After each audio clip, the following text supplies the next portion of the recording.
Sejam bem-vindos de volta ao canal. Hoje eu apresento para vocês um banquinho, uma espécie de tamborete em madeira pinus.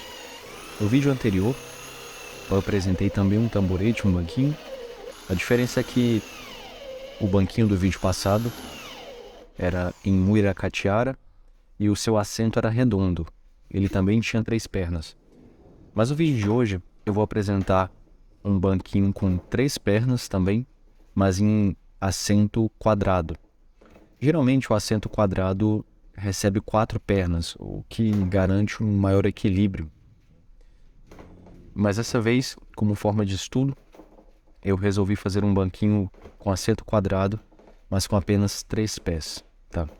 Os 3 pés, a vantagem é que você tem menos problema na hora de fazer o acerto do tamanho dos pés, porque ele não costuma ficar bambo.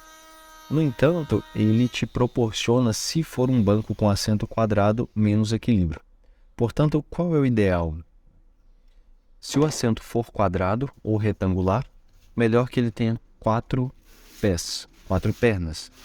Mas, se o assento for redondo, o ideal é que ele tenha 3 pernas. Inclusive, há uma relação de beleza entre essa quantidade de pernas e o formato do assento, né?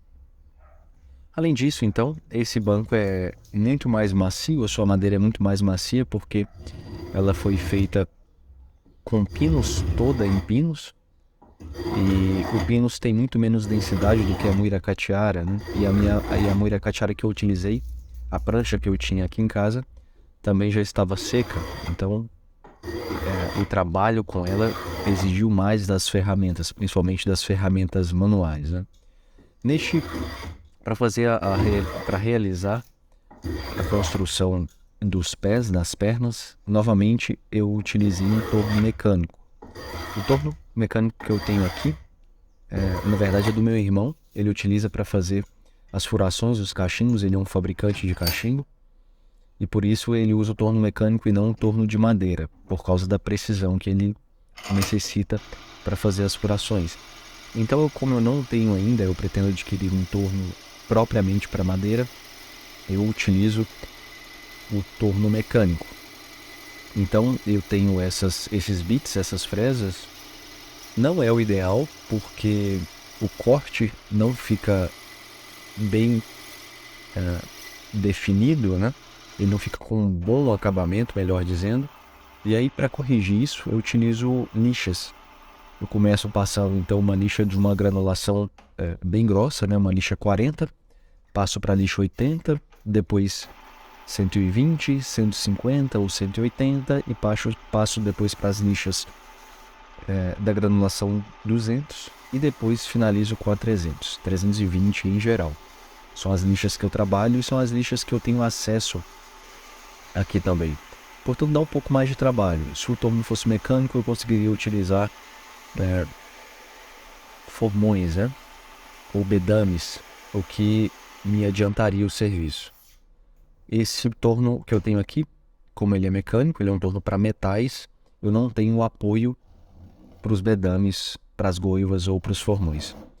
Então, agora eu passo a cortar os meus acessos para as cunhas. Essas pernas vão se prender ao assento por cunhas e não por parafusos ou pregos, apenas encaixes, né? E dessa vez, diferente do assento do banco anterior, do banquinho anterior, dessa vez eu fiz um corte em cruz para receber essas cunhas. Isso garante uma maior rigidez também, porque todos os espaços serão preenchidos, né? Em todos os quadrantes. Eu também faço uma furação no fim desse acesso, no fim desse corte para receber a cunha, eu faço uma furação com uma broca, um pouco mais larga, um pouco mais espessa do que o corte do serrote. Isso também me garante que na hora que a cunha estiver entrando neste espaço, eu não gere um trincamento que vai correr para a perna, né? Que vai prejudicar então a construção das pernas. Depois eu fiz o acesso das cunhas, né? Com um alhete, né? uma espécie de martelo de madeira que eu construí, eu ainda estou devendo para vocês. Eu vou colocar provavelmente no próximo vídeo a construção desse malhete, desse malho, que eu fiz também com o torno mecânico.